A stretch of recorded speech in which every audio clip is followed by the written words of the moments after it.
Hey, today I thought I'd do something different. I want to focus more on video games and why I enjoy them.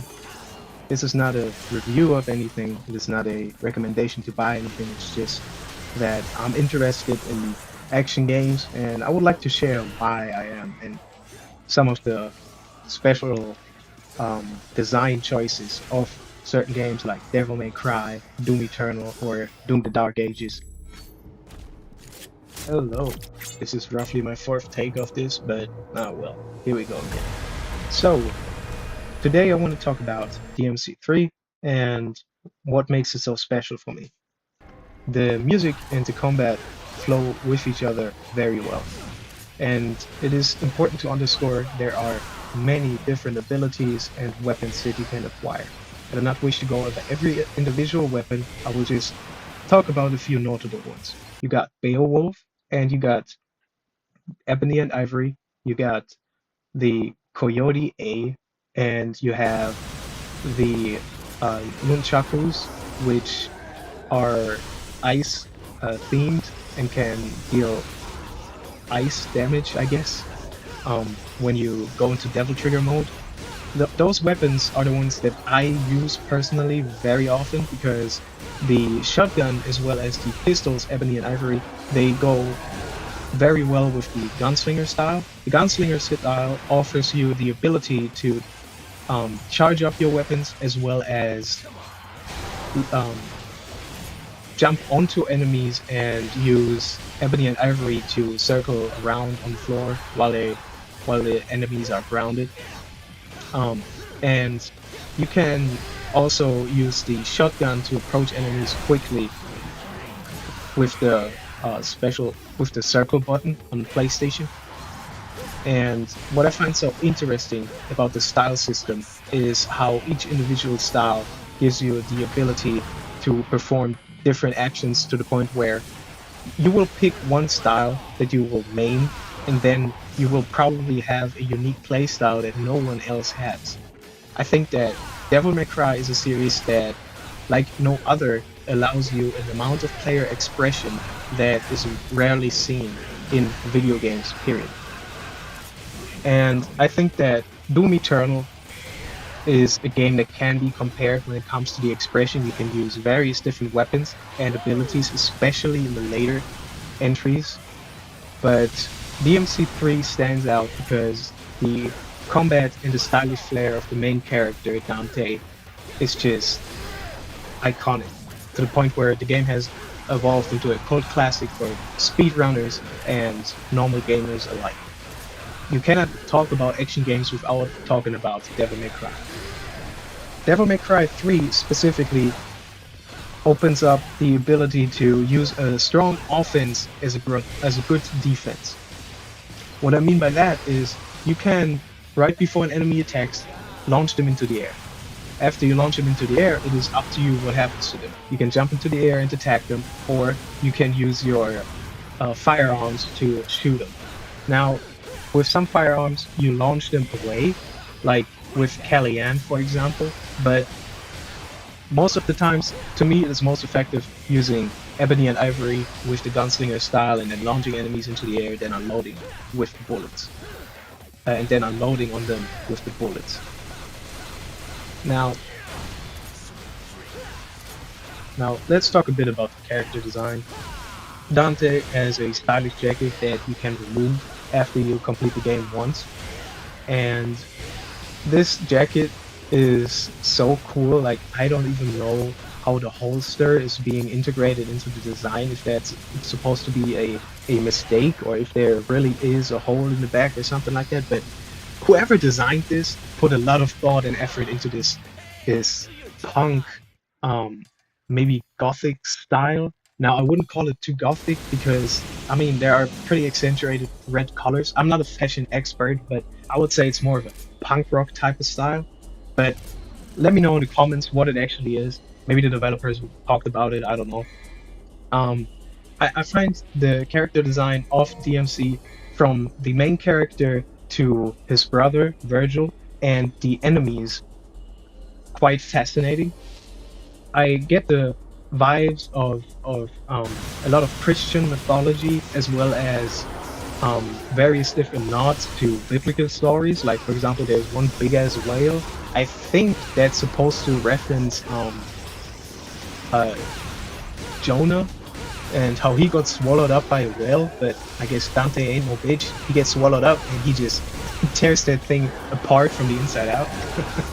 Now, this is what I find so cool about the series.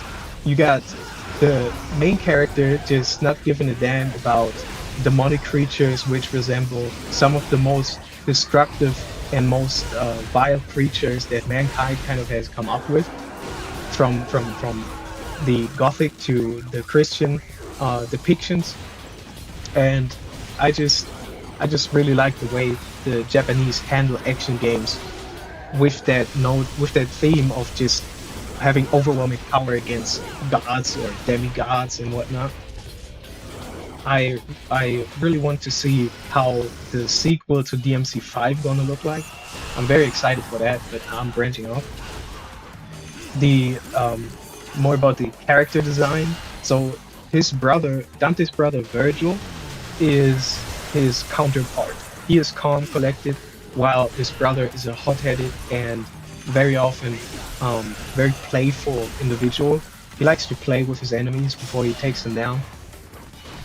That gives his character a lot of nuance too, because he has some somber moments in which he either sheds a tear or where he shows emotions, and those scenes are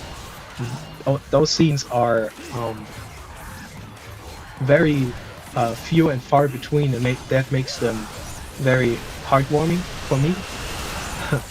I mean, in the game they say something like, yeah, maybe somewhere out there a devil may cry, and that stuff gives me goosebumps every single time.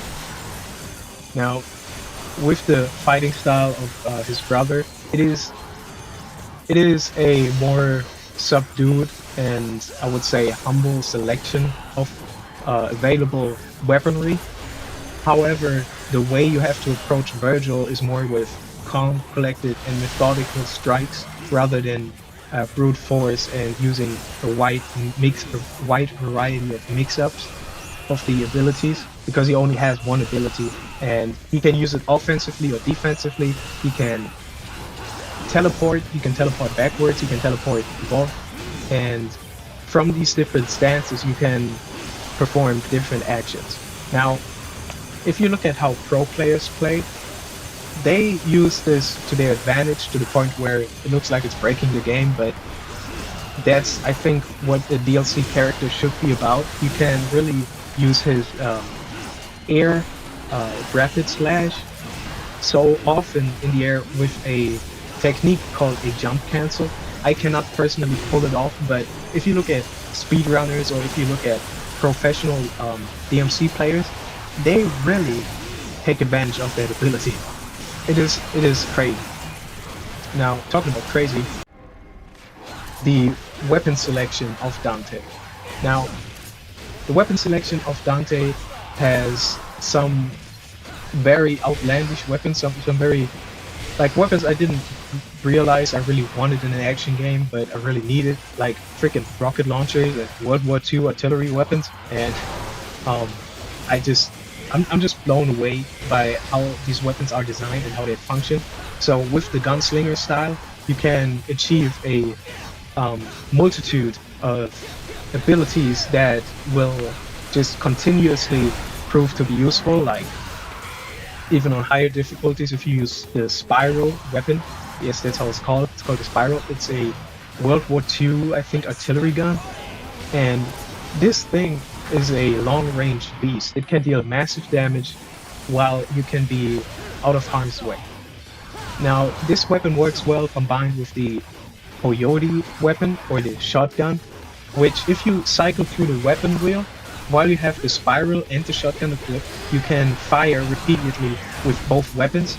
Now you can then also slightly reduce the cooldown of the spiral attack pattern, because after every shot there's a wind-up where you have to wait a little bit and then you have to shoot again. But with this technique you can deal out a lot of long-range damage. Now, And this is what I like about DMC3. Now, there's some other stuff that I want to go into, like like would like to go more in depth on the music, but my knowledge about musics and musicians is just very lacking. Now, I could do the research for another video, and I'm really looking forward to that because I think there's a lot more to the game than what I just explained. But these are things that just stand out to me and make me very happy that I picked up this game when it was on sale. Now, this game has left quite an impression on me. I called myself the Neon Angel because in the sequels of the games, there's a guy who has neon wings, and without spoiling too much, he looks badass. And I really think that DMC is one of those franchises that will persist, will stand the test of time, and will forever be one of the greatest video game franchises. Unless they screw up Devil May Cry 6. In that case, I take back everything I've just said. But tell me what you think about it. Do you think that DMC is a video game that deserves all the hype it got, or do you believe it's overhyped? Do you believe that it might be just a product of different times and therefore it cannot stand the test of time, like with the music or the art style? Now, I believe that both these things aren't true, but I would really like to know what you think about this.